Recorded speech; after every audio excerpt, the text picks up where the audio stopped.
You can be your own boss. You can set your own hours. You can finally escape the system. Except the system followed you. When is working for yourself truly liberating? And when is it just wage labor with worse benefits? Let's talk about it. Hey there, I'm Paige, and welcome to Nerdonomic, where this nerd talks about money. Today's topic is near and dear to my heart. I was really excited to discuss this with you guys today.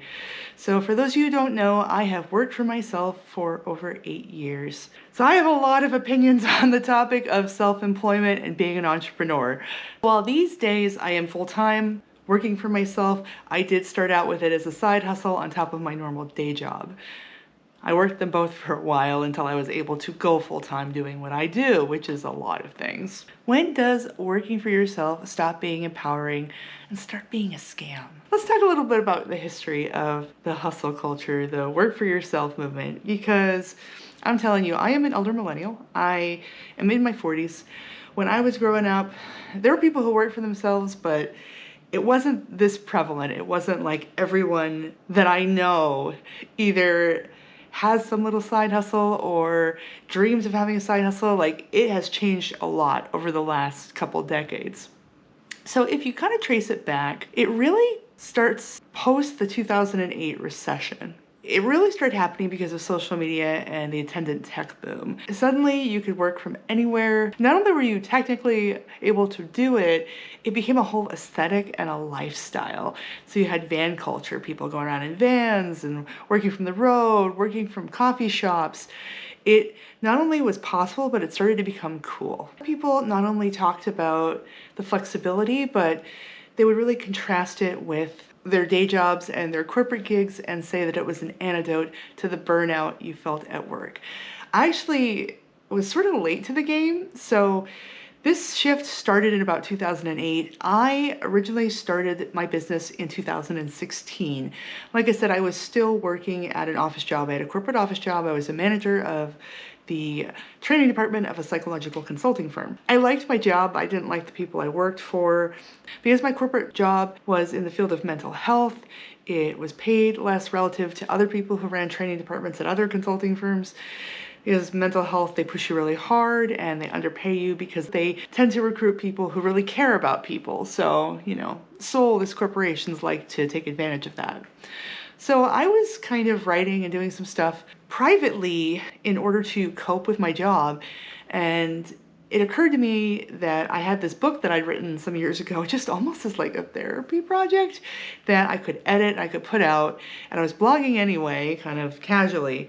I was like, well, why don't I just start blogging every day? Why don't I put the book out? The book did really well.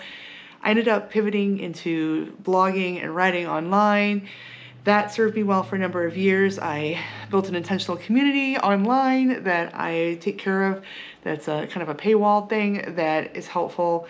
And I sell books. I got into YouTube a couple years ago, so I've been doing kind of the AdSense game a little bit. On top of all of that, I was able to go full-time about 2017 is when I went full-time. So I was working 2016, 2017, I was able to go full-time.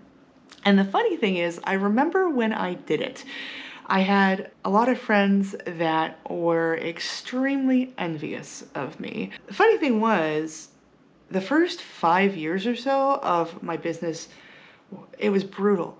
So here's the thing. I was able to go full-time in 2017, but my workload and my comp didn't get sane until about 5 years in. My money was coming in all different ways. The tax situation was weird. I was constantly having to deal with all these different platforms, payment platforms. So I had my Amazon royalties coming in. Later I had my Meta bonus for some of my social media stuff. I had Patreon. And every time something would change on one of the platforms, I had to change my systems. Taxes were a nightmare. Actually, it's really funny. Taxes got more of a nightmare the more money I made and the more ways I made it. I was able to live very frugally. When I was starting the business, I was really laser focused on it. I went a little bit crazy trying to live on a shoestring, and I took the vast majority of what I earned on my business and I invested it back in so that the business could grow and so I could try different things. Another nice thing about that was that I didn't have to pay as many taxes. Now, the trouble was, at a certain point, I had one of my business ventures really take off. out of nowhere. Actually, two of them and back to back. What happened was that a couple things I tried really worked. And so all of a sudden I had all this money coming in, and it was not in line at all with how I had been calculating the profit, because it was a huge spike. So when you're running your own business, you have to pay taxes as you go. So you estimate your quarterly taxes. You're paying by quarter. It threw off my quarterly taxes, my payments as I went along. So at the end of the year with the IRS, I owed quite a bit of money. I not only did I have to pay more taxes, but I had a small fine because I hadn't paid as I went, because I didn't know I was going to get a windfall mid-year, and then all of a sudden I hadn't paid enough for early in the year. Thankfully, it wasn't too bad. It was a pretty small penalty, just a couple $100. And actually, the IRS ended up refunding it to me, because a lot of times they do that with first-time offenders, as I was. But it was definitely a very stressful thing and a big learning curve, as was learning the whole process of quarterly taxes and how to account for everything. These days I use a QuickBooks system, which does everything I need it to and more. That said, there is a cost per month. It is tax deductible, but I do have to pay that. And it was a huge learning curve, learning how to use it. And in the beginning, I did not use it. So my taxes were an absolute administrative nightmare, just chasing around the paperwork and all that, plus finding a good accountant. It was a lot. It was dizzying. And I had months, depending on what was going on, where I felt like there were miracles, and other months where I was like, I am the stupidest person in the world for having started my business. It was a roller coaster. And for some people, that might be really great. Some people are into gambling. I am not a gambler. I am somebody that hates to lose money at the slot machines. I like slow and steady wins the race. So it was crazy for the longest time, and not in a way that I liked. I am not somebody that likes financial, emotional roller coasters. I'm not a gambler. I'm not that kind of person. So even though my husband still had his job, and I was able to find a lot of ways to be thrifty and to defray the costs of my lost income as we started the business, it was still extremely stressful. And I felt guilty about the fact that I wasn't bringing in as much income into our household the first couple of years. I would often be up at night. I'd be wondering, am I the stupidest person in the world? Is this selfish? Am I dragging us through this for nothing? In my case, it did help that my husband, Justin, was a really big force for this. He actually originally was like, yes, you need to start your own business. You are built for this. This is the only way you're going to make what you're worth. He said that. He's like, the only way you're going to make what you're worth is if you work for yourself. So he went on the roller coaster with me. I think if I'd had to twist his arm back and really convince him too much, it would have been not worth it. You know? And I'm in a situation where I had a pretty low overhead. A lot of it was my time and my intellectual property. My brain always makes more. It was very emotionally draining to write and to be creative routinely on a schedule. It can be very difficult, and there's a certain kind of discipline you have to have when nobody's pushing you to do it. That said, your ideas are basically free beyond your cost of living. So if you can find a way to defray that or to live cheaply, then it can work out. It's harder when you actually have like a cost that you have to pay to maintain the business. That can get even worse. People can get into enormous amounts of debt. I am fortunate in the fact that I do not have business debt. I didn't have to accrue business debt. I was able to fund it from my corporate job, and I was able to get things off and running before I no longer had the day job. So that worked out really well, that overlap. But yeah, I had so many people be so like, oh, I wish I could escape the corporate grind like you. And I just like, do you know how much accounting I do? Do you know how many taxes I do? How much paperwork I do, how organized I have to be to run my business. So, when it was just writing, I still had, writing and all those ideas and all that structure to posting to all these places. I had to do social media promotion. So you aren't just posting whenever you feel like it. When you're doing social media and you're doing it professionally, you have to post at a certain frequency. For some of my brands, that was once a day. From some of my brands, that was 20 times a day. It depended on the brand and the platform. As I went and I had all this stuff, it made more sense to diversify, to not just have one brand. I had just one brand for the first 3-4 years or so. When I was learning, I had just one brand. And then as I went on, I started some other stuff. I started out with some very niche and obscure stuff that worked pretty well, and I was able to fund everything else. But yeah, I had the first brand for some years, and then within a couple years after I had my first brand, I had 15 brands. So this is Nerdonomic. This is actually my third YouTube channel. So this is a different brand that's on YouTube. Now, Nerdonomic is only on YouTube right now. I will investigate and see if I want to do some stuff, if this really takes off here. This has been kind of a fun thing I'm doing. But if we look at like my personal brand, Paige Turner, I have a Facebook, I have YouTube, I have Instagram, I have a Tumblr, and I have a Twitter. So I have 5 platforms for that one brand. So each of my brands has multiple platforms, or a lot of them do. Like Nerdonomic, this one doesn't. This is just on YouTube for now. If I get monetized here, I'll consider at least doing like a Facebook and Twitter and a few, maybe an Instagram. I don't know. We'll think about it. But here's the thing. Between all these different accounts, it can be really difficult. So if you want to, for example, post to your Twitter 10 times a day, and you want to post to your Facebook 3 times a day, and you have to do that for the 7 or 8 brands that have those multiple platforms, then it's like, oh gosh, like how do you do all this? So I have a number of organizational tools. I have a scheduler software that I use that repeats a lot of my golden oldies now, stuff that I've made and reblogged, and then I can just throw fresh stuff into the schedule. I have a roundup I do once a week where I look at how social media posts did, and I investigate and I see, and I make notes and I adjust any sort of content creation I want to do for the next week. I will come up and write new memes and things on the fly, but I have to be kind of organized. I have folders on my shared drives where everything is ranked by how well it generally has performed with number of shares or traffic. And part of this is why I have multiple accounts that have over 6 figures on social media. Among my various brands, I have one that has about 250,000 on Facebook. I have an online paid community that has about 2,000 members. Because I have been so organized, I'm able to do all this. And because I'm able to do all this, I'm able to make decent money doing it. So between like third-party memes, like social media content that other people have created that I can post credited, of course, and my own original content that I craft and create, I can track what does well and I can repeat what does well on platforms where repetition is rewarded. Now on YouTube, you can't do that. Actually, on my Paige Turner channel, I talk a lot about YouTube and content creation. YouTube doesn't like that. YouTube typically wants you to post new content out of the gate every time. You are able to post updated versions of old videos if you've changed them significantly, but you're not reposting it like every day or once a week or once a month like you are posting, you know, something cute that you did on Facebook, like a meme that you made. So it's a different ecosystem over here. But yeah, it takes a lot of organization. And every platform pays me differently. I have different tax forms for them. I have different actually payment dates and schedules. So as far as knowing what my profit loss is, I have to keep a close eye on my bank account, and I have my QuickBooks, and I have had that all set up, and I got to look at it before I make purchasing decisions for stuff like camera equipment or whatever I'm going to be doing, shipping supplies, things that my business actually needs, because while I have a low overhead business, it's not a no overhead business. I have a lot of tech costs especially.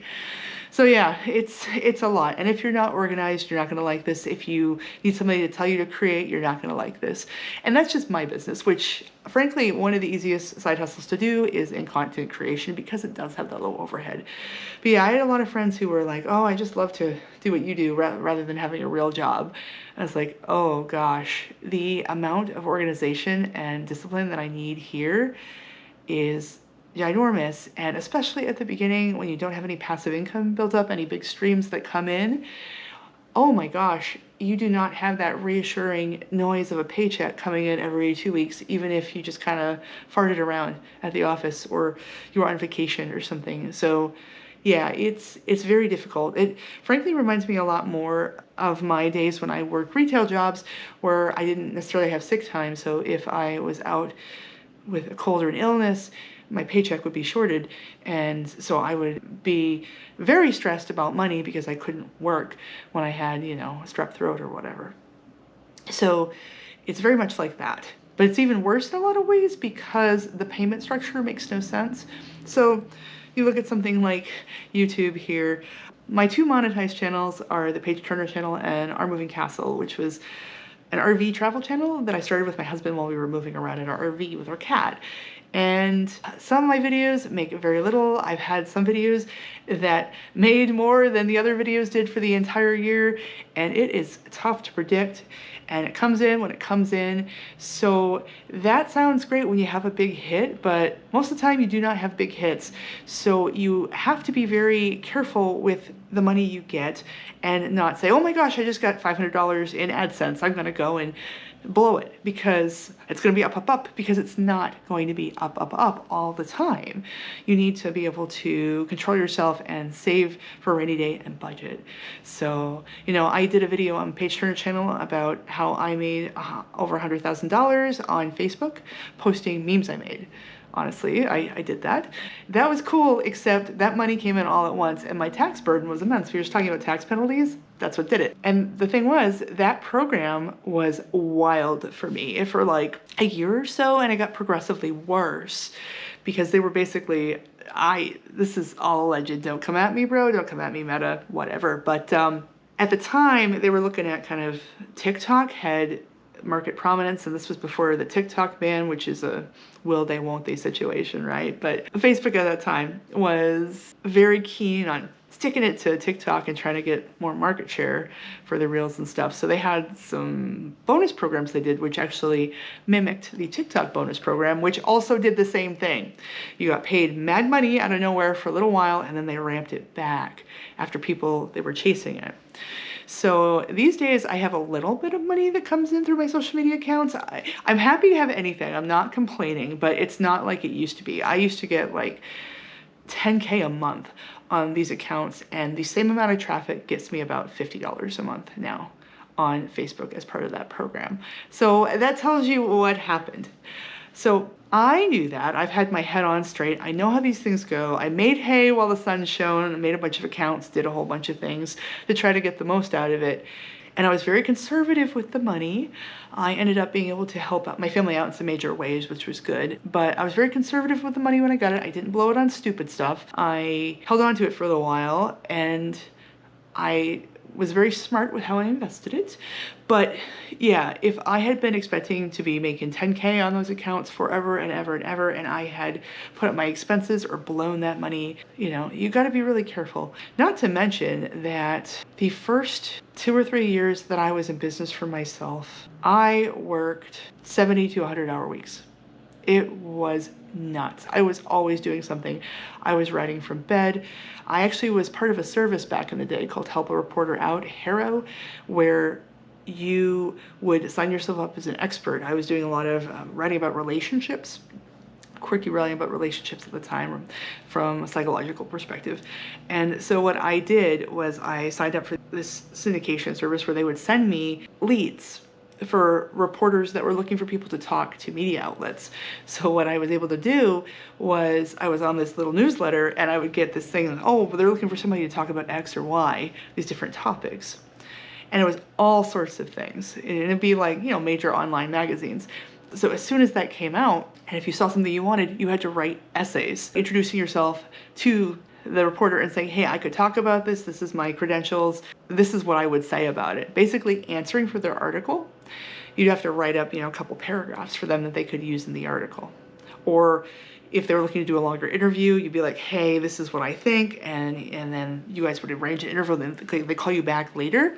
These reporters were on a deadline, so it was very time sensitive. So there were times when I was in the middle of my bed at night, about to fall asleep, writing an essay on my phone, a couple paragraphs basically on my phone about topics to have a shot to be featured in an online article in which they would link to my blog. It worked. I got some good work. I was quoted as an expert in some things. It was really fun. That was all free. I ended up doing some paid work later where I wrote articles for magazines, and that was cool, and that was actually lucrative. The freelancing helped. But yeah, that was something that I would do from the middle of my bed. Or when I had thoughts for essays or things, because I was putting out a blog post a day, I was writing daily. So If I had a thought in the middle of the night, I woke up, I'd get up and write it down and go back to bed. So yeah, I was always, always, always, always, always working. And when I had those early social media accounts, when people would write, or readers would write in with questions, because I had like an advice column, I was so determined to have it be a delightful experience that I was always checking my social media. These days, I don't do that. Things are large enough and I have built up communities and things that I don't have to do that the way that I did back in the day. But yeah, I was obsessed in early days. And I remember people saying, well, comparing it to a real job. And I was like, I am working twice as hard as I ever did for my corporate position. And I worked hard for that corporate position. And I was making maybe a quarter of what I used to make, half. In the beginning, it was not good. Like maybe a quarter. It was not good. It was very low wages. And a lot of that I was investing back into the business to try to make it grow. So yeah, really it was like getting paid 8 times less for my work. Now the reason I worked so hard was I was working for myself and for my future. I was working for the hope that it would grow and that I would retain more of the benefits. And it did work out eventually. After 5.5 years, I managed to make enough money that moving backwards, it made sense for me to have gone into business for myself. I was able to recoup the lost wages I would have earned in my corporate business. Basically, I came to a point, and then everything beyond the 5.5 year mark was profit. That was it being a smart decision. And so that was a few years ago. It's been really great. I'm still trying to expand and do things, but these days I do have kind of a baseline. I have a minimum pay that comes in because of stuff that's rolling, because of stuff that I've established that's basically passive. It isn't really because I worked very hard for that, but I did that work long ago and I am still being paid for it and I will continue to be paid for it. So it's just a different way of working. So like when you win the lottery, okay? You can either get it all at once as a lump sum, or you can get it over time, like 30 years as an annuitized payment. And a lot of people will be like, I want it all at once. Like, duh, I want my money now. But here's the thing, if you take the lump sum, it's discounted heavily. It depends on the state, but it's usually like half, 50 to 60%. It's usually about half is what they pay you. You lose about half of it if you take it in a lump sum. Or if you take it over the annuitized, you take it over the 30 years, you get it every year and it'll increase usually about 5% per year to account for inflation. So if you're willing to wait for it, you're gonna have this pay that comes to you over time and it's kind of meted out a little at a time. Now some people will be like, well, give me the lump sum, I can invest it, but 50% off? I'm the kind of person that would rather have it annuitized so it comes in over time. I want the other half. If I could go back and I knew that it would work, that I would be able to be successful doing this, which was not sure thing at all. It was very difficult. If I knew there was sure thing, I would pick this, but in the beginning, I would love the steady paycheck. So yeah, it's the kind of thing where I didn't know how it was gonna work. I wasn't making very good money for a long time. And yeah, it was incredibly stressful. And that's just me and what I do. I know there's a lot of gig workers now working for places like Uber Eats, Instacart, all that good stuff. And just lots of gig work in general.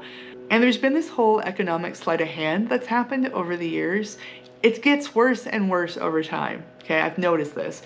Gig platforms and the creator economies of all sorts have shifted all the costs, things like tax, benefits, equipment, even time, onto individuals. And freedom has become to mean, congratulations, you now own your own payroll taxes and you have to budget all the wear and tear and gas on your car, and the price that you're being paid for your services is certainly not what you end up getting. And not only that, but you have all the algorithms. They are still your managers. They're like these little invisible managers. So like Uber decides your rate and YouTube decides your reach. So here's the thing. Independence really sounds great in theory, and it can be. It really can be because you get a lot of flexibility. But it kind of flattens the emotional nuance of working for yourself, because the independence is real, but so is the anxiety and the responsibility for every little freaking decision. And the way you can feel like a failure for not getting reach or not getting the good tips on a ride when it's not entirely within your control. You have some influence, but a lot of it is out of your control. When the algorithm stabs you in the back, it feels like your paycheck ghosted you. You can't even be mad. It's not a person, it's math. It just sucks. And that's not even taking into account all the multi-level marketing things, all the MLM pyramid schemes, which has been well documented on YouTube, all the MLM scams, the Boss Babe and Be Your Own Boss, where you have to buy all this product from a company to resell it to customers, and you end up with a garage full of stuff you don't want and end up in debt and miserable. The MLM companies, they set up this fantasy that you'll escape capitalism by recruiting 5 friends into your personal capitalism. That said, it's really hard to see into the trap. I'm telling you, the number of people that have been jealous of my path, even when I wasn't making good money, okay? Even when it was hard and I didn't know if it was ever gonna take off. It's really hard to see the trap, and that's because there are psychological and structural reasons we want to buy into this. Independence feels morally good. It feels like dignity. It feels like power, even when the math doesn't add up. And when the math doesn't add up, there's this cognitive dissonance that happens. It's like, this is the dream, this is what I wish for, this is supposed to be good. If it's not working, it's my fault. I'm bad at this. Which sucks because a lot of businesses take a long time to take off. And that's because working for yourself incentivizes isolation and risk-taking, while stripping away all of the usual safety nets of employment. Okay. So, sounds like I'm saying not to work for yourself. No, I'm not. I think I had an idea of how hard it was when I started. I didn't have a rosy picture. I knew it was gonna be hard, and it was much harder than I thought it was. In some ways, I'm glad I didn't know how hard it was, because I don't think I would have done this.